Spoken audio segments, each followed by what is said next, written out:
नमस्ते। आज हम अपने नए एपिसोड के साथ हाजिर हैं। आज हम यहाँ ब्रह्मपुत्र नदी के तट पे हैं, इसके बिल्कुल करीब में हैं और यहाँ से हम आपसे बात कर रहे हैं। आज हम बात करेंगे अरुण पन्नालाल जी से, जो कि छत्तीसगढ़ क्रिश्चियन फोरम के प्रेसिडेंट हैं।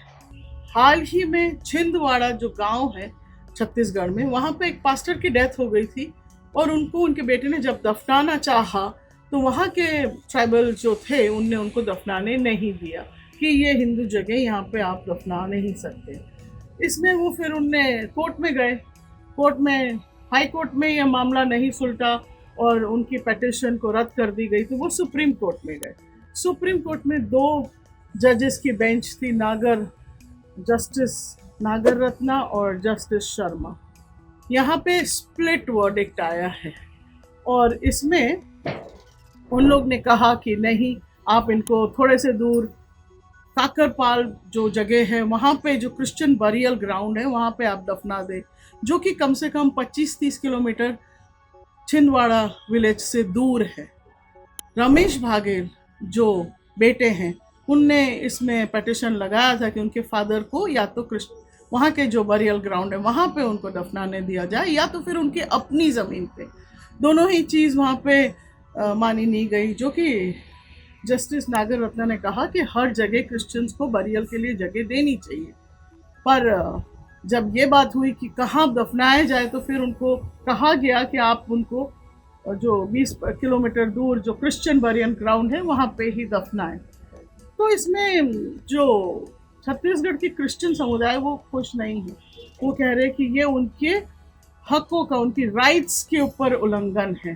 तो सुनते हैं कि अरुण पन्नालाल जी इस बारे में क्या कह रहे हैं। वेलकम अरुणाल जी, आज हम आपसे बात करेंगे। Just tell me a little bit about your organisation. अगर आप हिंदी में बात करें और बताएं कि आपका ऑर्गेनाइजेशन के बारे में थोड़ा सा। हमारे ऑर्गेनाइजेशन का नाम छत्तीसगढ़ क्रिश्चियन फोरम है और ये अस्तित्व में उस वक्त आया था जब ग्राहम स्टेन्स के बच्चों को जिंदा जला दिया था। और जब वो जलती गाड़ी से बाहर निकलना चाह रहे थे तो बांसों से उनके गेट को खोलने नहीं दिया और वो तड़प के मर गए थे। वो एक दिल दहलाने वाली घटना थी। वैसे मैं व्यवसायी हूँ, मेरे पास फैक्ट्री है, मैं फैक्ट्री चलाता था, अभी भी है।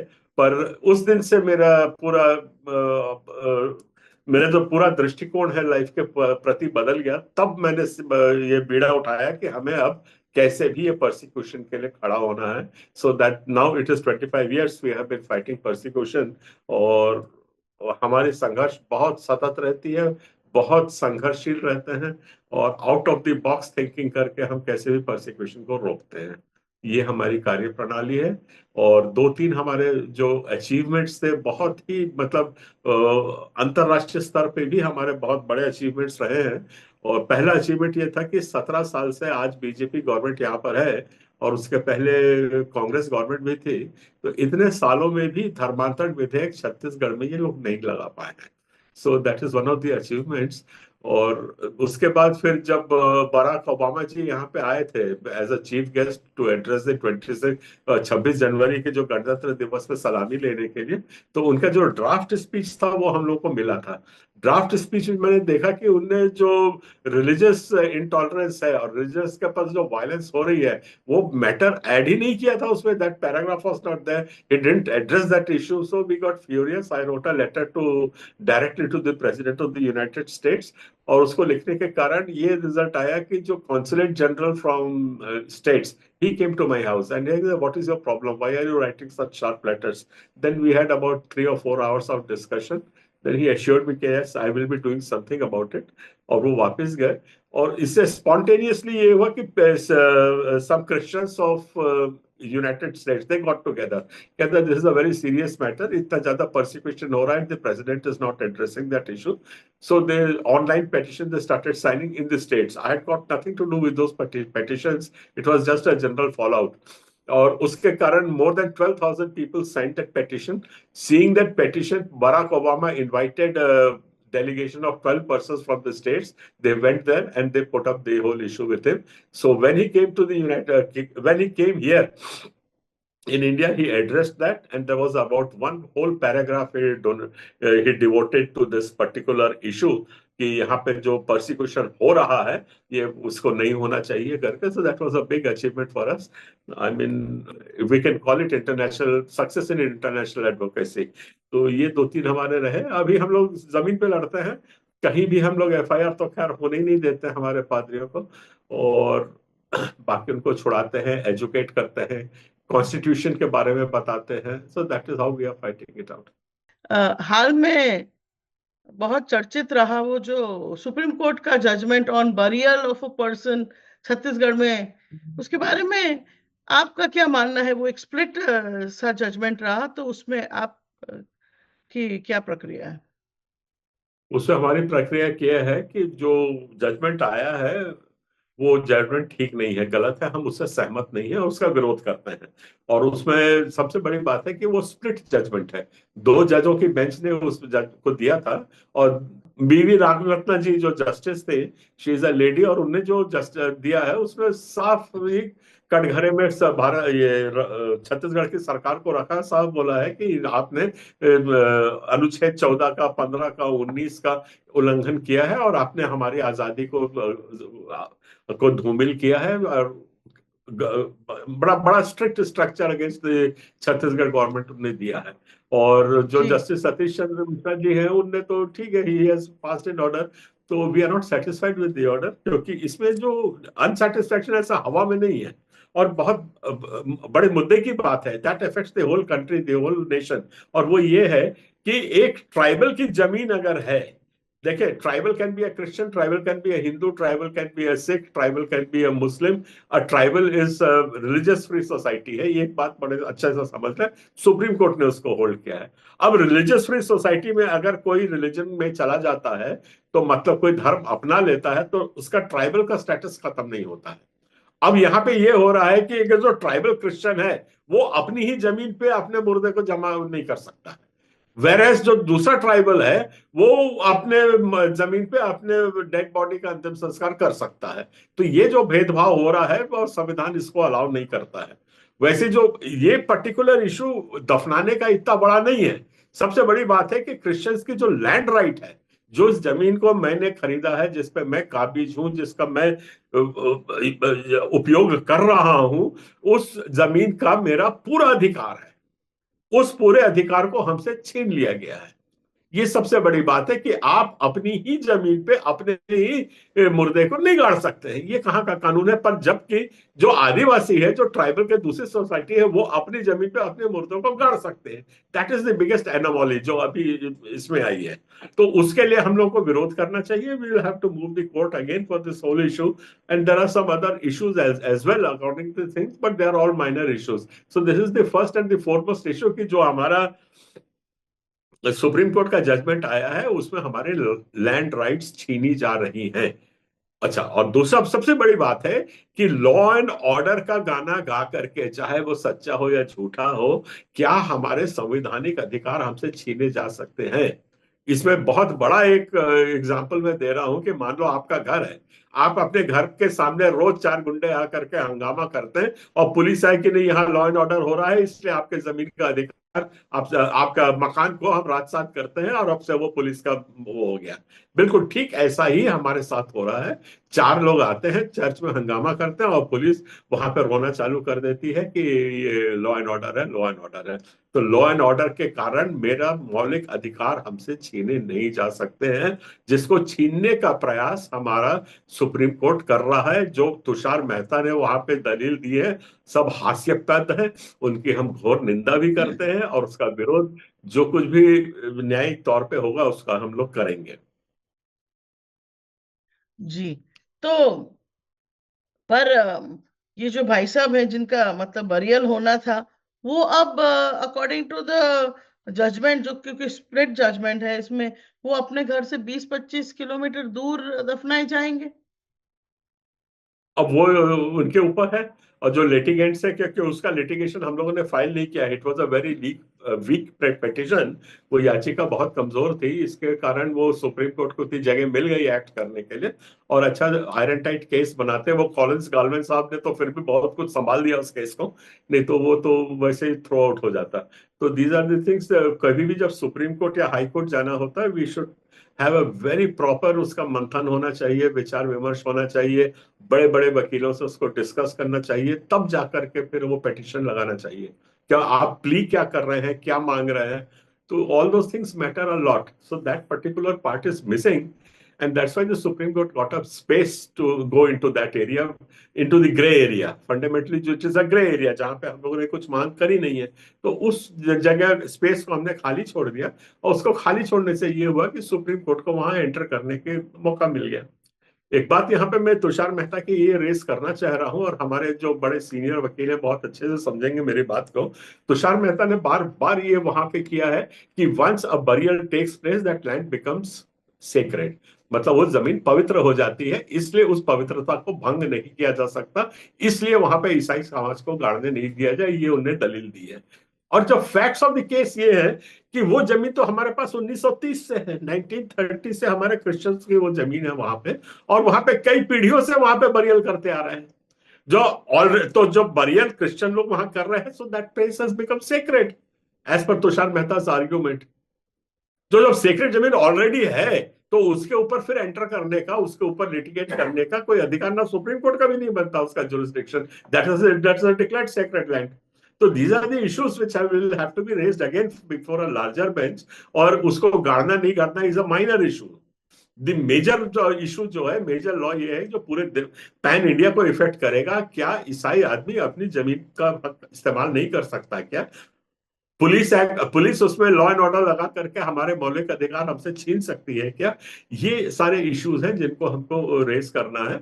और आर्बिट्रेरली बस बोल दिया कि लॉ एंड ऑर्डर है, तो लॉ एंड ऑर्डर मान लिया जाएगा कि उसके लिए कुछ सबूत लाने पड़ेंगे, कोई किस्म का सिस्टम होगा, गाइडलाइंस होंगी।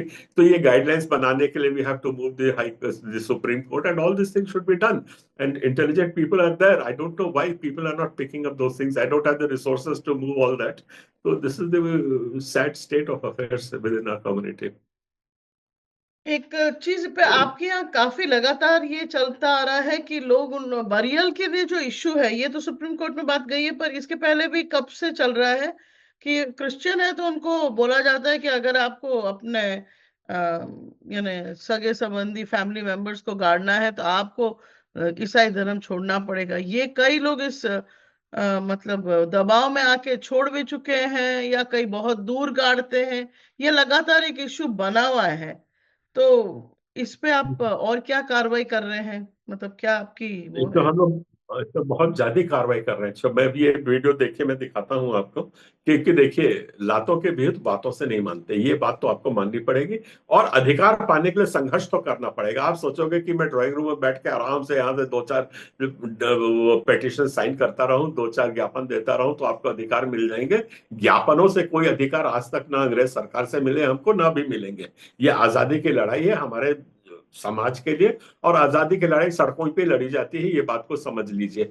बिल्कुल ऐसे ही वहां से 19 किलोमीटर दूर पे घटना हुई, और पहली घटना नहीं है, ऐसे कई घटना। वो भेजरी पदर वहां पे गांव है, वहां पे फोरम काम करता है, और वहां पे हम लोग तो लाठी डंडे सब चला चुल के उनको वहां पे अपनी जगह पे गाड़े, कहता जाओ केस करो। किया उन लोगों ने केस, हम पे अरेस्ट हुए, हम लोग अरेस्ट होके क्या कर लोगे? हमारे राइट्स तो खत्म नहीं हुए, और उसके बाद हम जमानत लेके आ गए, केस जीत के आ गए। तो अंततः संघर्ष की मानसिकता आपकी पूरी नहीं होगी। पहले तो कानून को समझिए कि आपके अधिकार क्या है। वो मेरी जमीन है, मैं अपनी जमीन पे गाड़ रहा हूं, let the government do whatever they want to do. Why do I need a permission? Why do I have to move to the court? Why do I have to go to the police? गांव वाले मारेंगे बोलते हैं तो हाँ मारो, हम तो गाड़ रहे हैं, आ जाओ। मार खाएंगे, सिर फूटेगा, जो कुछ होगा, पर हम अपने अधिकार पे स्थिर तो रहेंगे। उसके बाद तो पुलिस का जो केस होना होगा वो होगा। So these are the things कि unless the community learns to fight for its rights, they are not going to get the rights. जब तक हम अपने अधिकारों के लिए संघर्ष नहीं करेंगे, वो भी बाहर निकल के सड़कों पे, तब तक आपको आपके अधिकार नहीं मिलेंगे। ये बिल्कुल स्पष्ट जान लीजिए। आज हमारे अधिकार हमसे छीने जा रहे हैं, हमको संगठित होना है, कम से कम एक दूसरे को सपोर्ट करना है, तब जा करके आप कहीं पे पहुंचेंगे। और ये आग जो लगी है ना, ये सबके घर में आएगी। जो आपके एसी कमरे में वहां बैठे हुए हैं दिल्ली में, मुंबई में, मद्रास में, सोचते हैं हम पे आग नहीं आएगी। तेलंगाना और वहां पे हमने देख लिया है कि बड़े बड़े चर्च जहां 8-8 लाख के मेंबरशिप्स हैं, वहां भी आज सब तोड़ने ताड़ने का ऑर्डर हो गया, हंगामा हो गया, सब हो गया। तो बचेगा कोई नहीं। तो we have to take care, we have to be very reactive, है ना। रिएक्टिव भी होना है और हमको प्रिएम्प्टिव भी होना है। मतलब किसी हमले को रोकना ही नहीं है और अपने आप को बचाना ही नहीं है। मतलब दुश्मन को भी अटैक करना है ताकि वो भी न्याय के दायरे में आए, वो भी संविधान के दायरे में आए।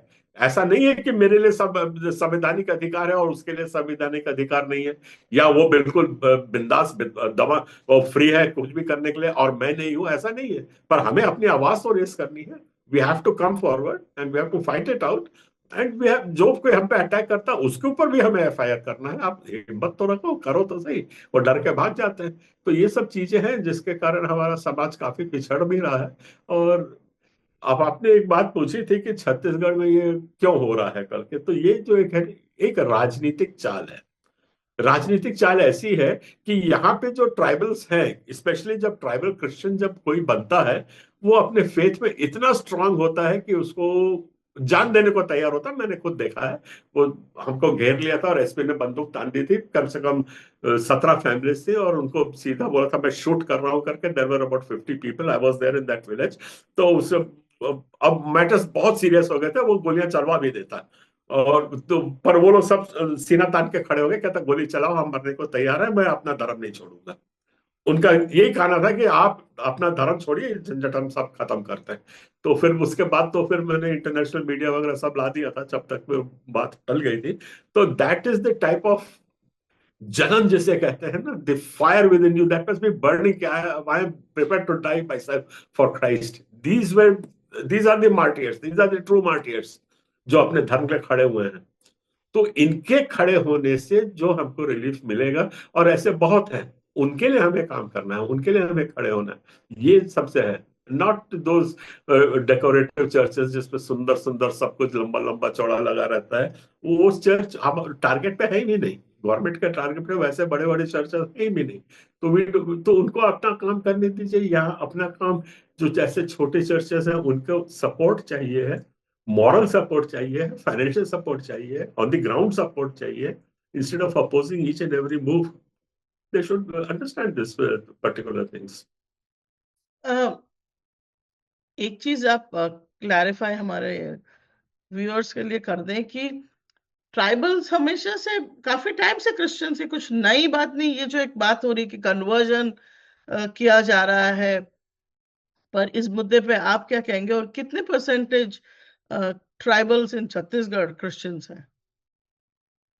ये अच्छा सवाल पूछा आपने। देखिए, सबसे पहली बात तो ये जो कन्वर्शन का बोगी है, it is a two faceted, ये डबल एज्ड स्वॉर्ड है। सबसे पहली बात है, अगर we come into the technical field में आज भी हम लोग 2.5% से ऊपर नहीं है, चाहे सबको मिला है।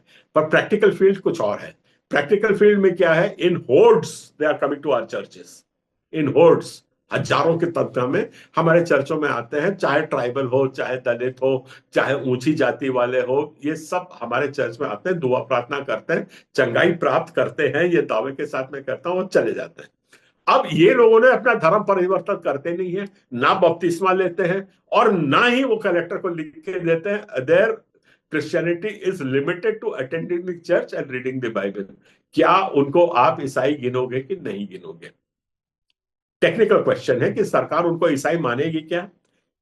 फिर बीच में यहाँ पे एक आंदोलन चला था कि सिर्फ ईसाई आदमी चर्च जाएगा, हिंदू आदमी नहीं जा सकता।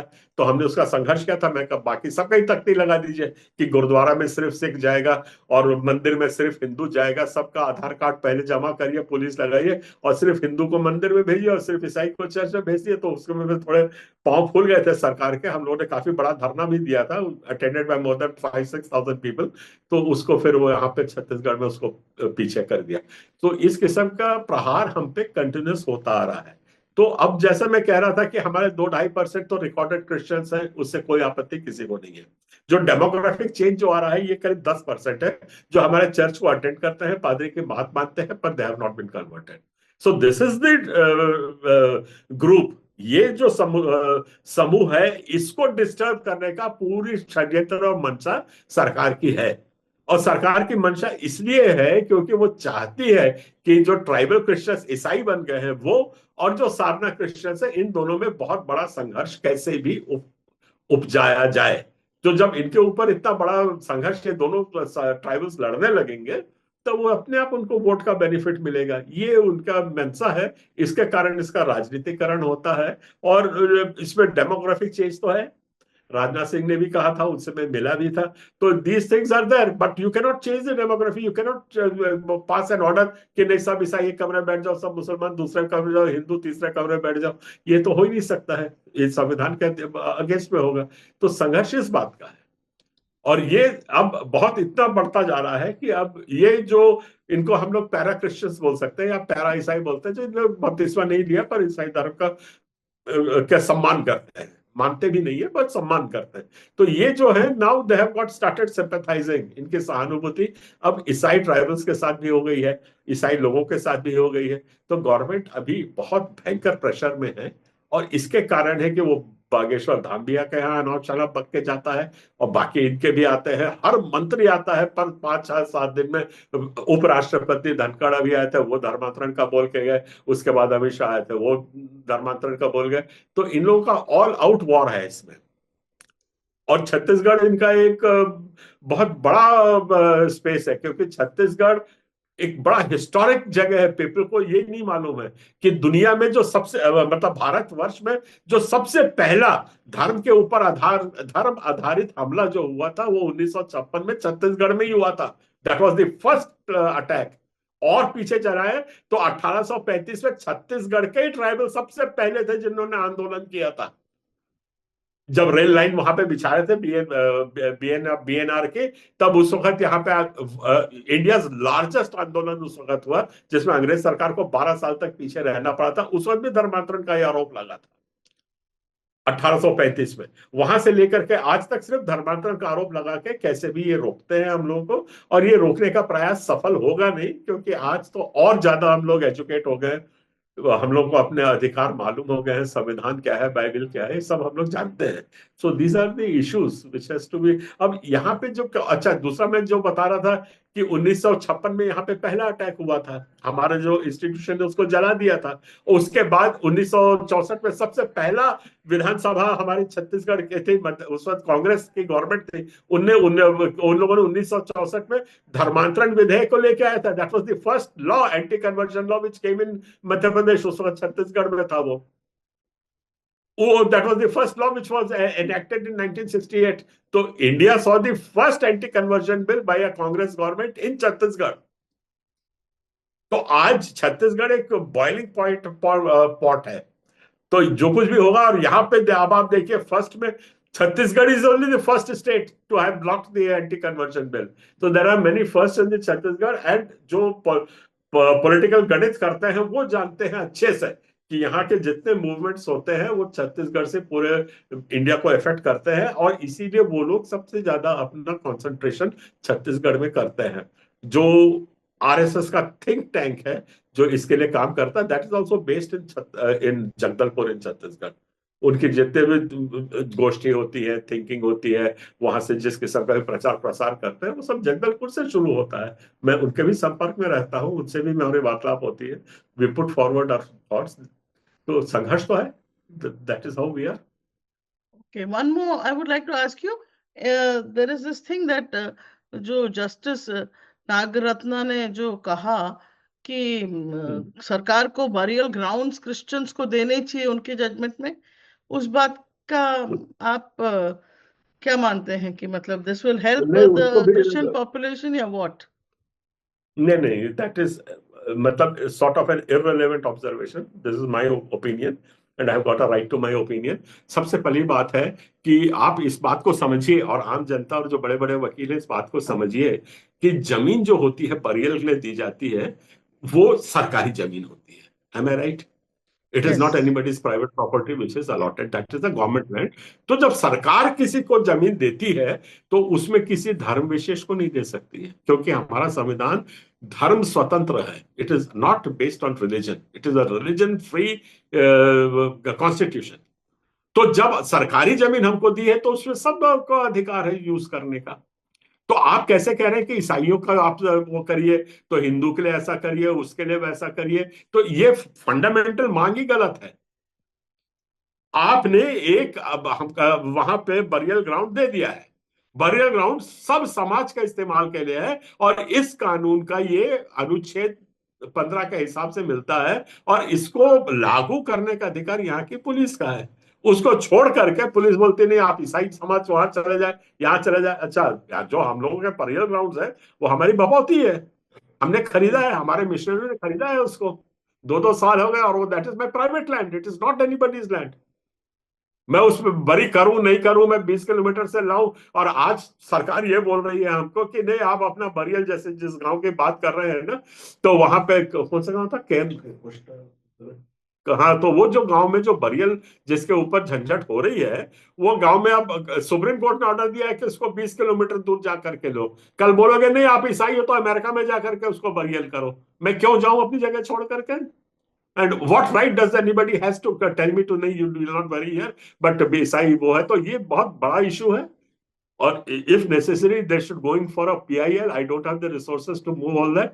एंड जितने हमारे बड़े वकील हैं वहां पे, मैं तो धन्यवाद देता हूँ कॉलिंस गोंसाल्वेस साहब को, कि उन्हें एकदम मरी हुई जान, उसको में जान फूंक दी है, मरी हुई पेटिशन में ही has blown it up to some life. कहीं तो इन्होंने उसको लाके खड़ा किया है कि कम से कम वो आज वो स्प्लिट वर्डिक्ट आया है। तो I my hats off to that particular gentleman, I have never met him, but जो कुछ उन्होंने किया है बहुत गजब का काम किया है, इसको मैं मानता हूं। एक मुर्दा पेटिशन में उन्होंने जान डाल के आज स्प्लिट पेटिशन लेकर आया। Now this should be followed ahead either through a PIL, क्योंकि this is affecting even Nagaland, this is affecting South India, this is affecting Gujarat, this will be affecting Rajasthan।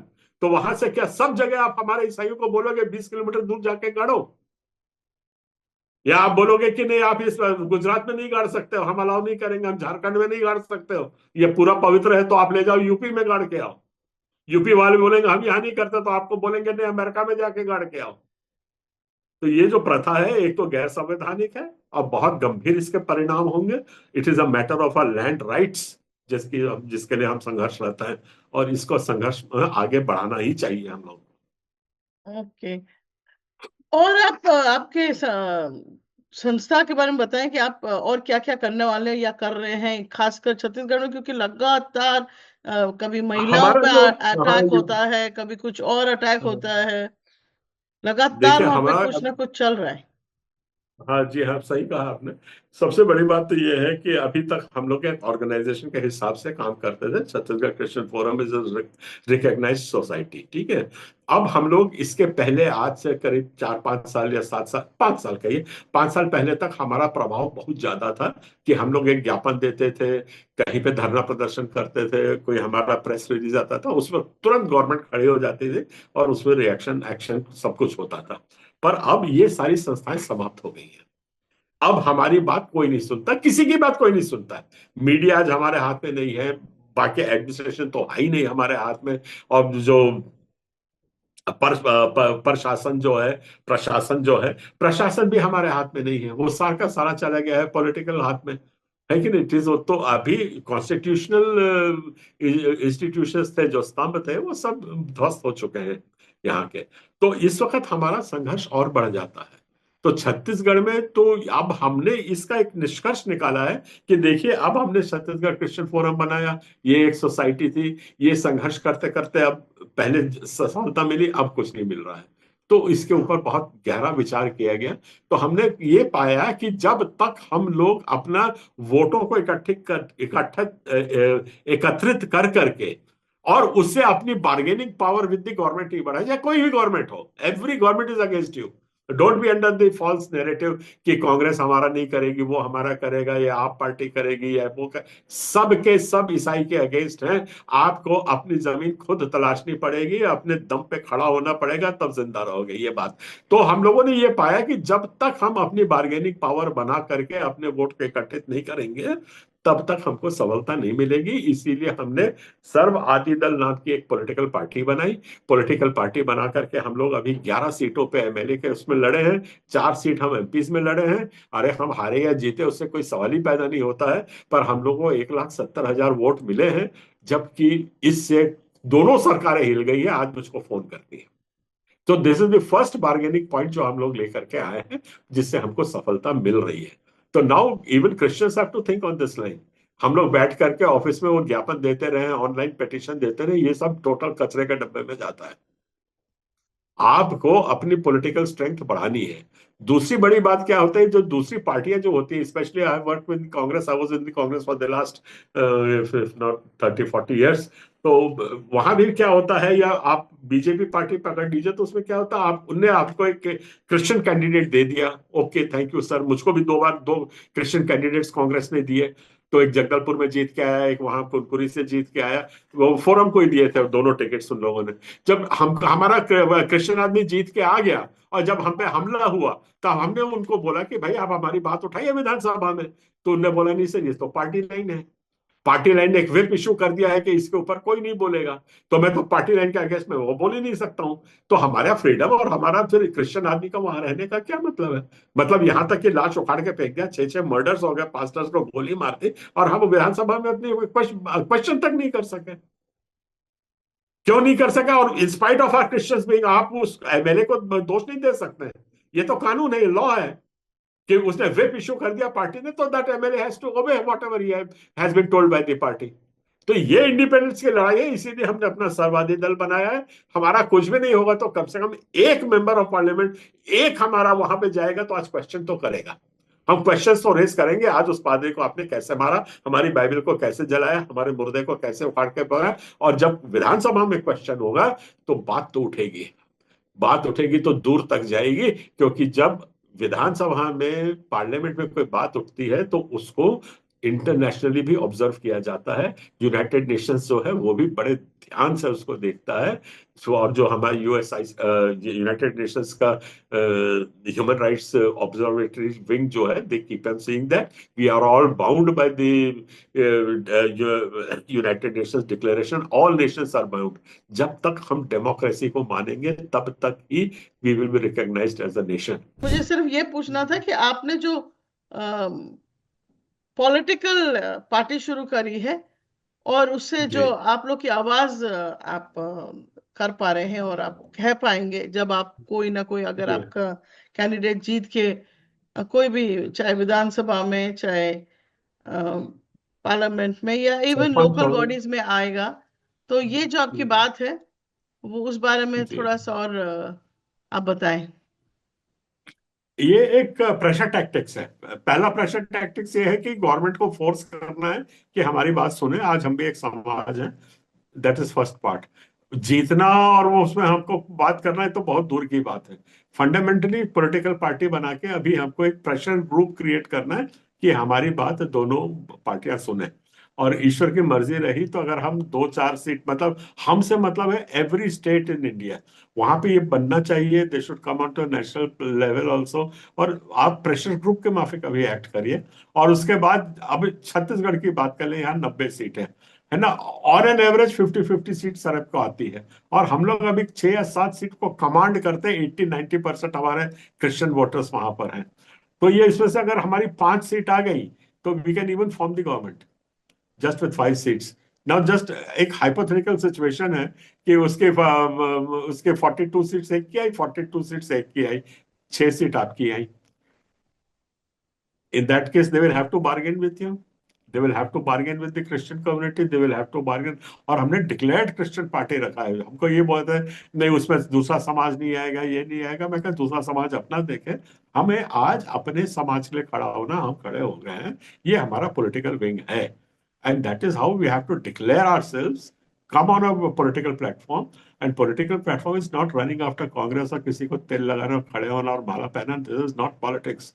Politics is standing up for your values, working on the grassroots, standing up for the people's turmoils, उनके troubles जो हैं, उनके दुख रहे हैं, उनको आप politically address करिए, पुलिस से जाइए, उसका घेराव करिए, धरना प्रदर्शन करिए, हालत खराब कर दीजिए, कोर्ट में जाइए। ये है सारे प्रेशर्स लगाने के। तो इस किस्म के प्रेशर लगाने का ये मैं आग्रह कर रहा हूं आपके इस माध्यम से कि हर एक स्टेट में ये आना चाहिए। और इससे starting point can be Chhattisgarh, क्योंकि कर ही रहा है छत्तीसगढ़ ऑलरेडी। तो this is the whole idea. ये पूरा दर्शन है पॉलिटिकल पार्टी बनाने का, लोग समझते नहीं है और यही बोलते हैं, अरे आप जीतोगे कहाँ, आप तो ये हो। तो रोने वाले तो बहुत है। हमको तो मालूम है कि हम नहीं जीतेंगे, हम 2% से कोई गवर्नमेंट नहीं बना सकते, पर आज हमारी बात तो सुनी जा रही है, ऑलरेडी सुनी जा रही है। मैं पिछले इलेक्शन में खड़ा हुआ, आज दोनों पार्टी हमको फोन कर रही है। टीवी डिबेट्स में आज कांग्रेस हमको पहली बार सपोर्ट करने लग गई है, कई टीवी डिबेट्स में बीजेपी हमको सपोर्ट कर रही है।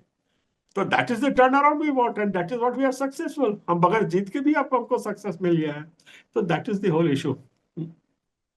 जी, तो आप एक बहुत ही लेट्स से डिफरेंट पाथ पे है, क्योंकि कोई भी दूसरी क्रिश्चियन पार्टी नहीं बनी हुई है, आई थिंक, जहां तक कि मेरा मतलब नहीं नहीं, बनी हुई है। देयर आर इंफॉर्मेशन मोर है। Then 60 more than 60 registered Christian parties are there, क्योंकि I have got the data and everything. तो पर उनका दर्शन वही है, they want to form the government, they want to win MLAs and then they try to take everybody into their folds. Don't take anybody into your folds, just unite the Christian community, stand up and declare yes we are for Christian interest. And अब पहले सबसे पहली बात तो ये है, आपको voting power आना पड़ेगा। पहले आपको डेमोन्स्ट्रेट करना पड़ेगा कि अभी जितने भी ये पार्टीज का है ना, 62 या 63 पार्टीज हैं, वो किसी के 500 वोट है टोटल पूरे शहर, किसी के 2000 4000। तो इस किस्म के कोई आपके प्रेशर टैक्टिक्स नहीं होती। आपके प्रेशर टैक्टिक्स के लिए आपको बड़ी पार्टी, कम से कम लाख से ऊपर स्टेट लेवल पे और 10 लाख से ऊपर आपको वोट्स गैदर करने पड़ेंगे नेशनल लेवल पे, तब जा करके हमारी बात सुनी जाएगी। तो ये सब बातें जब बैठ के कभी बात होएगी, instead of running after each others throats, we should be sitting and talking and understanding. दर्शन क्या है उसको समझने की जरूरत है हमको आज। तो thank you for speaking to us and आपका संघर्ष बहुत सालों का है, पर thank you for taking time out for us. आपने वक्त यस, निकाला, आप बहुत ही बिजी, कई चीजें आप करते हैं, तो थैंक यू, आपने हमसे बात की। ओके, थैंक यू वेरी और मच। और सब दर्शकों को भी धन्यवाद कि सुना आपने हमें। तो आपने देखा किस तरह से बनरलाल जी अपनी बात रख रहे हैं, छत्तीसगढ़ क्रिश्चियन फोरम के माध्यम से काफी संघर्ष कर रहे हैं। उन्हें पॉलिटिकल पार्टी सर्ववादी समाज बनाया है और वो पॉलिटिकली भी अभी स्ट्रांग होना चाह रहे हैं। तो आपका क्या मानना है? आप डेफिनेटली हमारे इस चैनल पे अपने व्यूज बताएं, आप कमेंट करें हमारे चैनल पे, इसको लाइक शेयर और सब्सक्राइब जरूर करें। बहुत सारे लोग देखते हैं, सब्सक्राइब भी कीजिए और शेयर भी कीजिए हमारे वीडियोस। धन्यवाद।